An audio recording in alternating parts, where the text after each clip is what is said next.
1948, the plebiscite that never was. In 1947, the princely state of Jammu and Kashmir became a part of the newly formed Republic of India, shortly after Pakistani armed forces and Pashtun warriors invaded the area. The sudden invasion forced the largest Kashmiri political party to quickly approve the accession. Indian forces were deployed to counter the attacks by Pakistan. In 1948, the UN Security Council passed Resolution 47, requiring all Pakistani military personnel to be withdrawn from the region before a plebiscite could be called, a plebiscite which would have confirmed the people's wishes to join India. Instead, Pakistan increased its military presence, and no plebiscite was ever held. Under the conditions of Article 370 of India's constitution, non-Kashmiris were prevented from moving to or owning land in Kashmir. In the areas occupied by Pakistan, 41,000 Hindu families, most of whom were indigenous to the region, were forced to flee due to the violence and terror.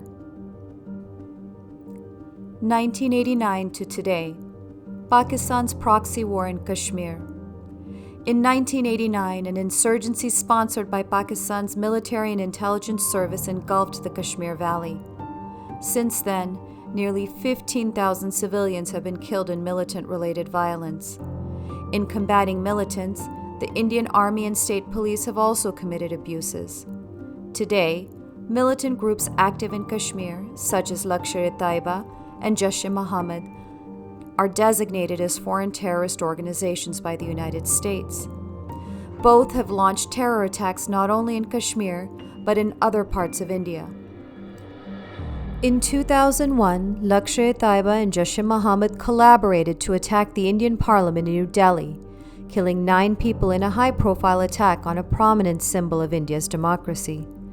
Lashkar-e-Taiba was also responsible for the November 2008 Mumbai attacks, which left at least 165 people dead, including security personnel and civilians, of which over 24 were foreign nationals. Jaish-e-Mohammed was responsible for the September 18, 2016 attack on an Indian Army base and the February 14, 2019 attack on a base in Pulwama district of Jammu and Kashmir, leaving over 40 members of the Central Reserve Police Force dead and a similar number injured.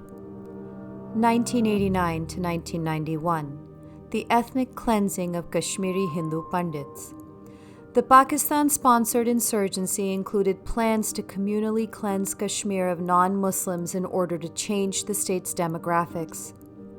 Between 1989 and 1991, over 350,000 Kashmiri Pandits, who account for over 95% of the valley's indigenous Hindu population, were ethnically cleansed from the valley in a campaign of targeted killings, rapes, threats, and destruction of properties and religious sites. Letters were sent to the homes of Pandits stating, "We order you to leave Kashmir immediately. Otherwise, your children will be harmed. We are not scaring you, but this land is only for Muslims and is the land of Allah. Sikhs and Hindus cannot stay here. If you do not obey, we will start with your children. Kashmir Liberation, Zindabad." One elderly Kashmiri Hindu woman told the BBC, quote, "Our people were killed. I saw a girl tortured with cigarette butts. Another man had his eyes pulled out and his body hung on a tree," end quote. For the past 25 years, thousands of displaced Hindu Pandits have lived in camps in Jammu and New Delhi, while successive governments have failed to safely rehabilitate them to the valley.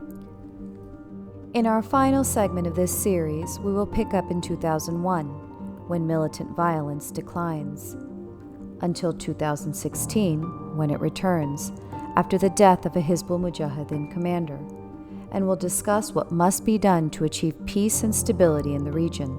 Stay tuned.